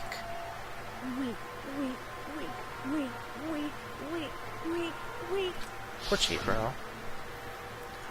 Once the killing game had begun, here at the school, he had no choice but to accept this fact. After all, this world of survival of the fittest, if you're not strong, you don't survive. And then the lovely and hateful Monokuma announced the revealing of the embarrassing secrets, which of course included Chihiro's embarrassing secret, which I was more than willing to divulge. Even though he dresses like a girl, Chihiro is actually a boy. Hey, And that was something Chihiro couldn't let anyone find out, no matter the cost. If that was revealed, it would be the end. The hardened shell would crack, the armor would fall away. Without a doubt, those around him would torture him more than ever before. Everyone figured being thrust into such a dilemma must have sent him spiraling into despair. And yet... I'm sorry. I'm sorry, I don't really want to talk about it right now. But I don't want to leave things the way they are, so maybe we can talk about it later? After I try my best to become strong, then I can tell everyone. Annoyingly, he used the threat of discovery to motivate himself to become stronger. that's right. Now's my chance. I want to change. I'm going to get stronger and accept who I am. Strong enough that when someone says, even though you're a boy, I'll be okay, I'll get better. With that thought at the front of his mind, he resolved to take immediate action. And so, that day he made the commitment to begin exercising. He was prepared to retrain his mind and body. But sadly, that would be the first and only chance he would get at it. hey, When he decided to start exercising, he thought it would be good to ask for someone's help. But he wanted to tell that person his secret first, and then ask them to help from there. And that person he went to, Yeah, that's right. it was me. Yep, it sure was. The biker gang fella had been painfully clear about how important his manly promises were. So Chihiro probably figured that even if he confided in Mondo, his honor would make him keep the secret. Plus, Mr. Macho Mondo was the very symbol of a strong man that Chihiro had always aspired to. Maybe talking to Mondo about it will give me some courage. So he went and asked Mondo to help him become strong. That was his aspiration. And he thought that only with Mondo's support would he ever be able to come close to that. Correct. So then, that must be why Mondo did what he did, to keep the promise he'd made to Chihiro. Huh? Did what he did? You mean that's why Mondo carried Chihiro from the boys' locker room to the girls' locker room? Indeed.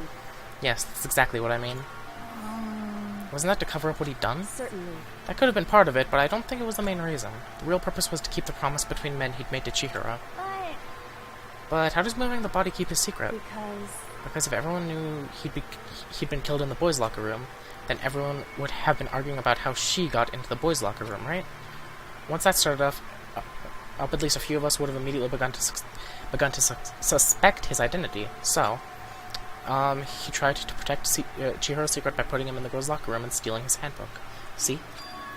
Then Mondo did all that to keep the promise he'd made with Chihiro, who he'd also killed. I need a cough. Give me a second. Okay. Why would he do that? The more I hear you talk, the more I don't understand. I mean, you guys trusted each other, right? So why? Why did you... Because, no matter what, I didn't want anyone to know. I knew it. So, that's what triggered it after all. Possibility of having, your embarrassing memories and secrets exposed. What is this? That's impossible. Nothing could have been that bad. Something he didn't want anyone to know, even if it meant killing someone? That's impossible. Don't make me repeat myself. How many times must I repeat myself? To judge others by your own standard is the height of folly. Even if you can't comprehend it, obviously he can. That's all there is to it. Well, while we're on the subject, why don't I tell you? That embarrassing memory, that secret he didn't want anyone to know? Hey, You know what Mondo did? He killed his own brother. Mondo, the ultimate biker gang leader, made all the hoodlums and riffraff across the country tremble. But the only reason he had the chance to join a gang in the first place was because of a certain someone. Mondo's older brother's name was Daya Owada. Mondo had nothing but respect for him. It was because of Daya that Mondo ever got on a motorcycle. Mondo's brother was his only family growing up. He was the only one Mondo could trust or respect. He wanted to measure up to his big brother, so he imitated him in everything he did. Mondo was the epitome of a starry-eyed kid brother. Meanwhile, the charismatic older brother had put together a local motorcycle gang, and before anyone knew it, it had grown into the biggest biker gang in the country. Daya, the older brother, number one in the gang, and his number two, his younger brother Mondo. In the beginning, everything was peaches and gravy. But when Mondo started to think about how he would have to take over the gang from his brother someday, his brother's greatness, his reputation, began to gnaw on Mondo's very soul. The kid's gonna take over for Daya, huh? Daya created this gang with his own bare hands. Mondo's just along for the ride. Can someone like that really be our leader? All that'll do is make the gang look bad. Almost every day, Mondo heard the gossip and whispers of the other members of the gang, which is why... I gotta get stronger. Stronger than Daya. Once, just one time. No matter what, I gotta win. I don't care what it takes, I gotta come out on top. And on the night of his amazing brother's retirement ceremony, Mondo challenged him to a street race. But during the race, tragedy struck.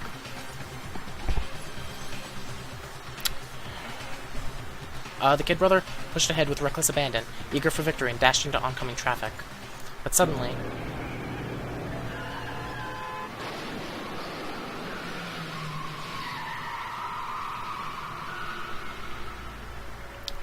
Laying in his kid brother's arms, the older brother delivered his fatal words.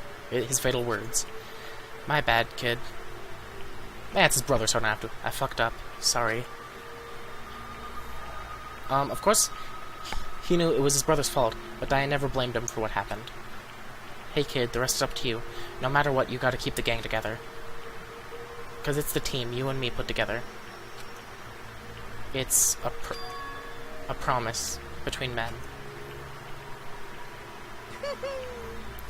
He decided to hide the truth of what happened from everyone else in the gang. In order to keep the gang together and keep the promise to his brother, he could never admit to anyone that it was his own weakness that had caused the accident. And as a result,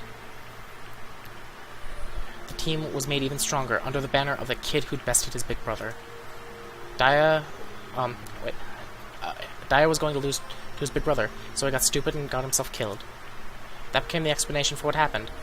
Mondo's lie became the truth. He wanted to lead the team so bad, he was willing to tell all kinds of lies about his brother. I'm strong. Strong, strong, strong, strong, strong. And yet, as soon as our killing game began, he realized, no matter how tough he pretended to be, he was just another weakling that could die in an instant. And then the lovely, the hateful Monokuma arrived and announced the revealing of the embarrassing secrets. At that point, it was clear I would have no problem shedding light on his secret. Mondo killed his older brother. No matter what, I couldn't let the other gang members find out. If that happened, everything would have been ruined. Everything me and my brother had worked to create would have been destroyed. His death, all the guilt I'd been carrying around, it would have been for nothing. So that's why... Mondo. After I saw what Monokuma had on me, my head filled up with a kind of fuzzy uneasiness, and it just started swirling around. I never felt anything like it before. I didn't know what to do about it. I wasn't sure what to think or say, but after a while, that fuzzy uneasiness turned itself into a rock-hard lump of anxiety way down in my stomach. And it was right around then that Chihiro asked me to start working out with him. And right there, he told me a secret. Seriously? Jesus. I'm sorry. Yeah, I'm sorry I lied to you. But why? Why now? Why are you telling me this all of a sudden? Because, I mean, you've kept it secret all this time, right? If anyone found out, you would... But... You're right, but... I want to change. I wrap myself in lies. I'm weak. I want to destroy that version of me forever. His words were like a knife in my gut. I felt like he was exposing the lie I'd been living myself. I have to change. I don't want to be weak anymore. You're so strong, it can't hurt you, right? Whatever secret Monokuma might tell us. You piece of...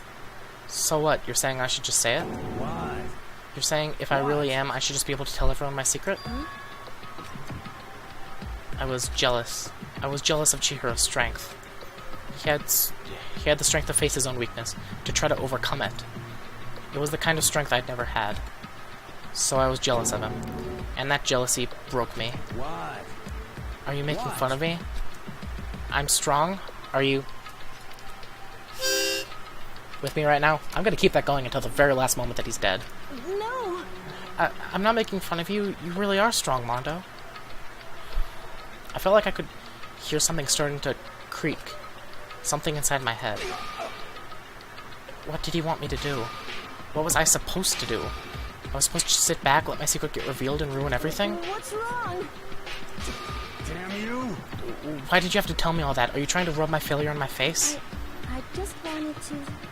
No, I just really admire you. I admire your strength. Yeah, that's right. That's right. I am strong.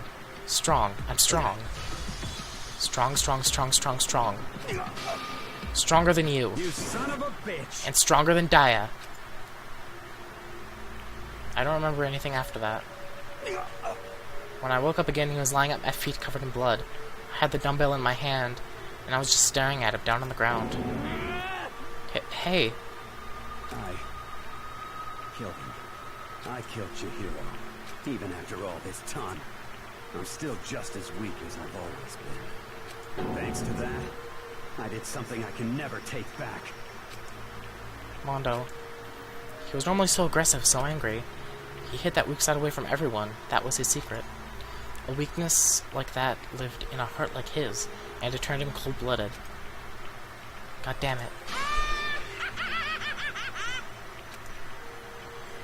Look at him, you see?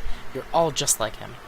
For a secret from the past, for a memory, for that he killed another living human in cold blood. He couldn't cut free of his regrets from the outside world. He doesn't know what true strength is. Do you see hope anywhere in there? 'Cause I sure don't. You bastard. Just shut up. Oh, you son of a bitch. Go ahead. Say that again, I dare you. Yep. Okay, I'll say it as many times as I want. Is what I want to say, but... Unfortunately, I can't do that right now because it's time for punishment. The time for punishment is fast approaching. Punishing? You kidding me? You mean execution? Well, That's what I promised you, right? The blackened that disturbs the peace will be punished. Ridiculous. Hold on. Now then, I prepared a very special punishment. For Mondo Owada, the ultimate biker gang leader. No, wait. Let's give it everything we've got. It's punishment time. Well, this ought to be interesting. Jeez. By the way, my headphone just broke. I need to retape it. Whoops. Oh well, perfect timing, it's almost over. I said wait! Sorry, man. I couldn't keep the promise we made. From one man to another. Here we go!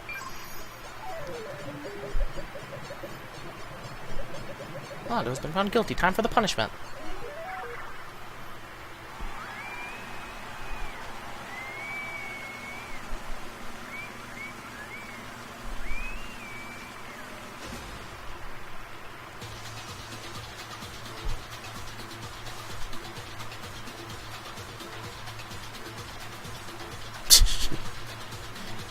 Okay, Monokuma, nice pompadour.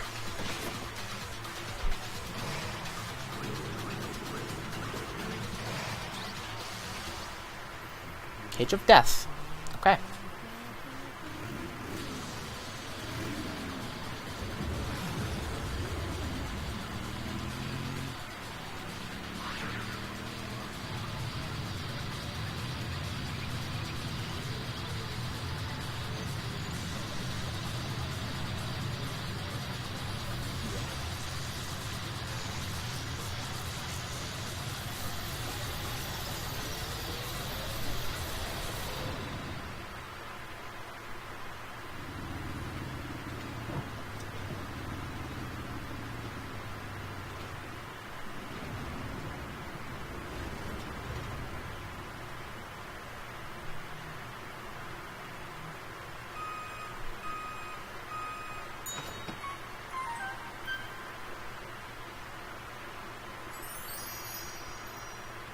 Mondo butter.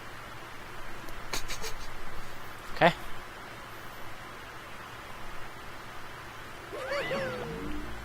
Laugh at death and your soul will forever be at peace. It can't be. My brother. Another murder and another execution. I want to feel again. Everyone's lives are taken so lightly here. I feel like I might be going mad. Maybe I'll just let it happen.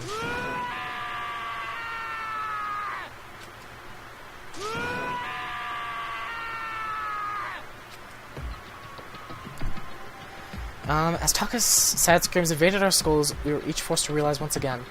But of course he had to. What a disappointment. Is this the end of the game? But, Byakuya? What is this? You're completely insane, you know that? A game? One of our friends is dead, do you realize that? Naturally.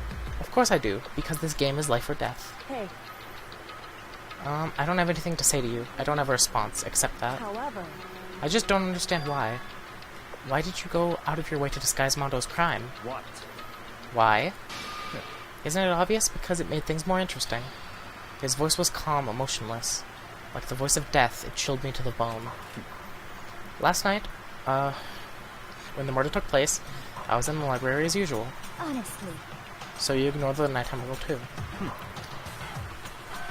That rule never mattered to me. I don't recall agreeing to it. There is nothing to be done. Well, I don't particularly care. Please, continue. The night grew late, and I decided to return to my room, which is when I stumbled upon him. I spotted Mondo coming out of the girls' locker room.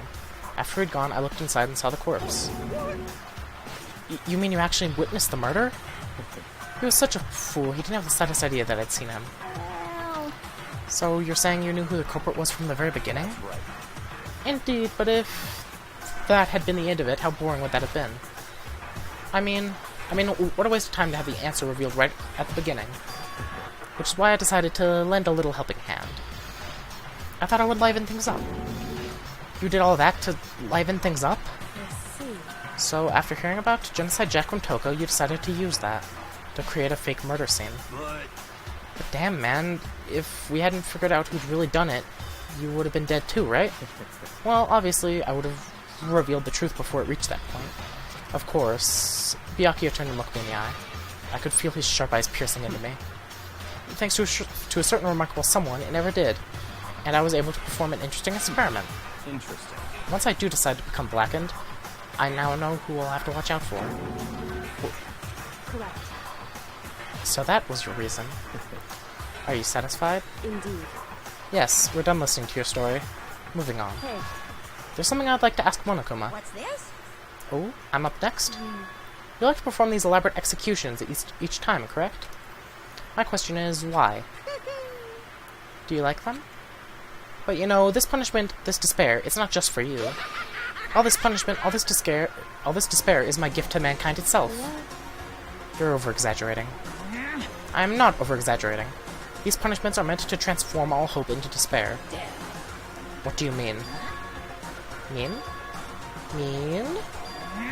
Mean? Mean. Good grief, I don't understand why you have to pick apart every little stupid thing. Whatever, it doesn't matter. In the end, I'm going to stand alone as the victor, and then everything will be revealed to me. Ah, the noble son of a noble family. Truly, you understand me. I think this is the start of a terrifying friendship. Shut up, I would never stoop to the level of a childish criminal like you. Let me just say this. After I've achieved complete victory, you're up next. I'm going to find you and kill you, understand? In the name of my family. In the name of the Togami family, for which victory is a foregone conclusion. You're getting all riled up. Ooh, so cool. It's like you're the main character of a video game or something. No trash mob for you. I swear, whatever it takes, I will kill you. Temper, sounds like someone needs a nap.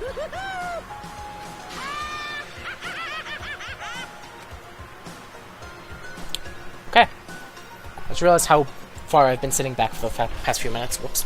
Oh well. Whatever. Monokuma's laughter peeled across the courtroom, and the curtain closed on the case of Chihiro and Mondo. But I knew that wasn't the end. The killing game would still continue, because the mastermind wouldn't let it end. For those of us who were still alive, our worst fear and despair kept on multiplying. It was the kind of despair that felt like a blind puppy in hell, and more of a future than us. Or, that a blind puppy in hell had more of a future than us. Cerberus? I like Cerberus. Cerberus is cute. All of our courage, our effort, our friendship, it felt like it amounted to nothing at all. It was the worst kind of despair. Well, anyway, like I was saying, this is a pretty good spot. Yeah, a really good spot. Anyway, isn't it amazing how that girl went and killed someone before things even had a chance to get boring? Once things really get moving, it'll be like a roller coaster. There won't be any stopping it. Fear and despair charge forward at a speed nothing can hope to match. But I must admit, I'm disappointed. I went to all the pain and effort of making you part of the group, and you couldn't play your part. You do remember you were supposed to make the first move, right? Well, no biggie. Nothing we can do about it now. So just do your best to make things more exciting from now on, okay? After all, that's what everyone wants to see. There's one thing I'd like to ask you. As long as you don't want to know my measurements, fire away. Who is it? The 16th high school student, I mean. My, you really took me by surprise there. I know I said you could ask anything, but... super denied, ultra denied, demonic denied. Because you see, that's my ace in the hole. And nobody'd be dumb enough to reveal that, right? No matter how close they were to their friends.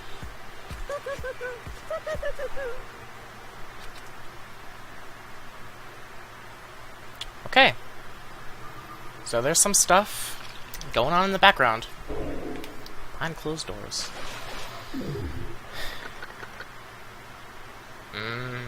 Okay, 10 students left. So yeah, there's apparently a 16th student. And I'm being 100% honest in the fact that I don't remember who it is. I'm really glad I have such a bad memory, because it makes because, like, as I've said before, I have seen the anime, but it was so long ago, and my memory is so bad, I can't remember a lot of stuff that happened. I actually didn't even remember it was Mondo until, like, halfway through the trial. So, that does... I am really appreciative of my bad memory for once. And we received the crazy diamond, that's Mondo's jacket. Yeah, who wants to try some Mondo butter? Save the data? Yes, I will save the data. And what time is it? Jeez, it's... Okay, well. Whew, second class trial done. I was just recording for like... Wait. 3 hours. The class trial lasted for a full 2 hours. That means it's going to be a 2-hour episode. Wow. I might have to split it up in 2.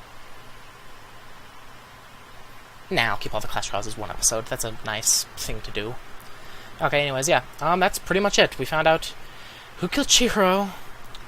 I hated Mondo from the beginning, so, like, it's kind of some kind of poetic villainy that my least favorite character killed my favorite character. So, yeah, there is that. I'm just really sad, still. I don't want Chihiro to be gone. I'm fine with Mondo being gone, like, I don't have to voice him anymore. Harmonika's gonna be gone. Cause, yeah. So, yeah, that's pretty much it. Yeah. Thank you, everybody, for watching, and I will see you next time.